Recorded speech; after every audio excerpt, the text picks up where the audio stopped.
तो भाई लोग, ये बात है अर्थ 616 की, जब पहली बार हमें हल्क का वर्ल्ड वॉर हल्क वेरिएंट देखने को मिला था और इसने सारे इल्यूमिनाटीज की साथ में बैंड बजाई थी। इसमें शामिल थे iron man, Reed Richards, black bolt and doctor strange. बात करें इसके पास्ट इवेंट की कि ऐसा क्यों हो रहा है, तो यार ये बात है तब की जब इल्यूमिनाटीज को लगता है कि हल्क बहुत ही पावरफुल हो चुका है और अब ये अर्थ के लिए खतरा बन सकता है, तो ये चारों लोग मिलकर हल्क को एक सकार नाम के प्लानट पर फेंक देते हैं। वहां का किंग हल्क को एक गुलाम बनाकर रखता है, उसके बाद उसे ग्लेडिएटर भी बना देता है। बहुत ही मुश्किल से हल्क वहां पर रह रहा होता है अपने कुछ दोस्तों के साथ। वहीं दूसरी तरफ इल्यूमिनाटी सोचते हैं कि अब हल्क मर चुका है और अब कभी वो वापस नहीं आएगा, पर हल्क वहां सर्वाइव करता है और उस पूरे प्लानट को जीत लेता है और वहां का ग्रीन किंग बन जाता है। उसी दौरान उसे एक मॉन्स्टर लेडी से बेइंतहा मोहब्बत हो जाती है और उसके बाद वो उसी के बच्चे का बाप बनने वाला होता है। पर उसके बाद कुछ ऐसा होता है यार कि जो उसको वर्ल्ड वॉर हल्क में ट्रांसफॉर्म होने में मजबूर कर देता है। उसका पूरा परिवार, उसके मिलियंस ऑफ लोग एक एटॉमिक बॉम्ब के धमाके में मारे जाते हैं। पता नहीं किसने वो किया होता है, उसका कोई पता नहीं होता, पर उसको ऐसा लगता है कि ये सब इल्यूमिनाटीज ने फिर से उसको मारने के लिए किया है। फिर अपने उन दोस्तों के साथ वह निकल पड़ता है सकार प्लैनेट से अर्थ पर उन इल्यूमिनाटीज को सबक सिखाने के लिए। उसके बाद सबसे पहली बार उसका सामना होता है ब्लैक बोल्ट से, जब वो पहली बार उसको धूल चटाकर उसको पूरी तरह पीटता है। उसके बाद वो सारे लोगों के सामने उन चारों इल्यूमिनाटीज का जो सच होता है वो सामने रख देता है और बोलता है कि ये चारों हीरोज नहीं, ये चारों मॉन्स्टर्स हैं, क्योंकि इन्होंने मुझे सकार प्लैनेट पर फेंक दिया मुझे मरने के लिए, जहाँ से मैं बच के निकल के आया, जहाँ पर मेरा सामना बहुत सारे मॉन्स्टर से भी हुआ, पर मैं उनसे सबसे बच गया और ये यही चाहते थे कि कोई मेरा पूरा परिवार खुश ना रहे और सभी सारे मारे जाएं। उसके बाद हल्क को रोकने के लिए आता है टोनी स्टार्क का आयरन मैन और वो 5 लोगों से शी हल्क, सैमसन, केस, वंडरमैन एंड मिस मार्वल से कहता है कि ये मेरी लड़ाई है और तुम ध्यान रखो कि इस लड़ाई के बीच में कोई भी मासूम लोग ना मारे जाएं। तुम बस उनको देखो और ये बस मेरी लड़ाई है और मैं जब तक इससे निपट ना जाऊं या ये मुझसे ना निपट जाए तब तक तुम लोग बीच में मत आना।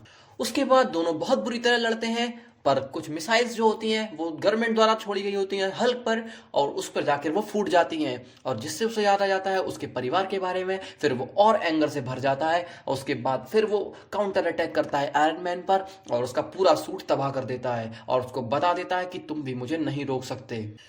फिर उसके बाद हल्क की टीम के सामने एक और टीम आती है जिसमें शी हल्क, सैमसन, केस, wonder man, Miss Marvel and Spiderman भी होते हैं और वो उनसे लड़ने ही वाले होते हैं कि शी हल्क कहती है वो मेरा कजिन है और वो मेरी बात जरूर सुनेगा और वो उसको समझाने लगती है। वो कहती है कि अगर इसमें कोई गुनहगार है तो हम उससे बात करेंगे और हल्क बिल्कुल भी उसकी बात नहीं सुनता और कहता है यहाँ से चली जाओ। वो कहती है नहीं जाऊंगी। फिर हल्क कहता है हमारा कि तुम नहीं जाओगी तो लड़ो मुझसे। उसके बाद पता नहीं क्यों यार उसकी बुरी किस्मत से हल्क उससे लड़ जाती है और फिर उसके बाद हल्क उसको बहुत पीटता है जिससे उसे कहना पड़ जाता है शी हल्क को कि अवेंजर्स अटैक। फिर सारे एवेंजर्स उन पर अटैक करते हैं और बहुत घमासान युद्ध होता है। एंड में हल्क सारे लोगों को मारता है और वो सारे लोगों को भागना पड़ जाता है उससे बचकर, क्योंकि वो यार उसका एंगर बहुत ही खतरनाक हो चुका होता है उस समय तक। उसके बाद बारी आती है यार अर्थमैन की। पता नहीं क्यों यार ये बंदा वॉर में कूद जाता है हल्क से लड़ने के लिए और अपनी मौत को बुला देता है। आपको पता ही है यार क्या होगा उसके बाद। हल्क उसको बहुत पीटता है और उसको भी जमीन में गाड़ देता है। उसके बाद मिस्टर फैंटास्टिक यानी रीड रिचर्ड्स बेस बदल के आता है सेंट्री का। सेंट्री जो है वो हल्क का फ्रेंड होता है जो हर बार उसको शांत करने में कामयाब रहता है। सेंट्री कभी भी हारा नहीं होता है उसके सामने, क्योंकि वो हर बार हल्क को नॉर्मल ब्रूस में बदल देता है। पर हल्क मिस्टर फैंटास्टिक को पहचान जाता है और उसे पता लग जाता है कि यह सेंट्री नहीं है। उसके बाद वो मिस्टर फैंटास्टिक और उसकी वाइफ स्यू को एक साथ दोनों को मारता है और उसकी पावर को उसके ही अपोजिट में यूज करता है। उसको लंबा कर करके पूरा फैला के फाड़ देता है। उसके बाद हमें एक पेपर दिखाया जाता है जहां पर सारे मरने वाले लोग जो भी इस युद्ध में शहीद हुए थे हल्क की लड़ाई में, वो उन सारे लोगों का नाम लिखा हुआ होता है, जिसमें बहुत से लोग होते हैं जो हमें पता भी नहीं चले। उसके बाद बारी आती है डॉक्टर स्ट्रेंज की, जब डॉक्टर स्ट्रेंज हल्क के माइंड को कंट्रोल कर लेते हैं और वो कहते हैं कि तुम मेरा कुछ भी नहीं बिगाड़ सकते क्योंकि मैं हूं सॉर्सरर सुप्रीम। उसके बाद डॉक्टर स्ट्रेंज हल्क को समझाने लगते हैं कि मैं तुम्हारा दोस्त हूं और मैं तुम्हें कोई भी नुकसान नहीं पहुंचाऊंगा, तुम शांत हो सकते हो, तुम अपना एंगर भूलकर अब शांत हो जाओ। फिर उसके बाद हल्क शांत हो जाता है, पर उसके बाद ही हमें पता चलता है कि वो एक्टिंग कर रहा होता है शांत होने की। यार वो कुछ भी शांत नहीं हुआ होता है। वो जैसे ही शांत होता है वैसे डॉक्टर स्ट्रेंज उसके पास बढ़ते हैं, अपने रियल रूप में आती हैं और डॉक्टर स्ट्रेंज हल्क की तरफ हाथ बढ़ाता है, पर उसके बाद हल्क जो है अपने रियल रूप में आ जाता है और उसके बाद उनकी उंगलियां पकड़ के तोड़ देता है, पूरा हाथ तोड़ देता है, जिससे वो जादू करने लायक भी नहीं रहते। और डॉक्टर स्ट्रेंज हार नहीं मानते और फिर से अपने हाथ ठीक करके फिर से हल्क से लड़ने आते हैं, पर इस बार हल्क उन्हें मारता ही नहीं, उन्हें बंदी भी बना लेता है, जैसे उसने आयरन मैन, रीड रिचर्ड्स और ब्लैक बोल्ट को भी बना रखा था अपने पास।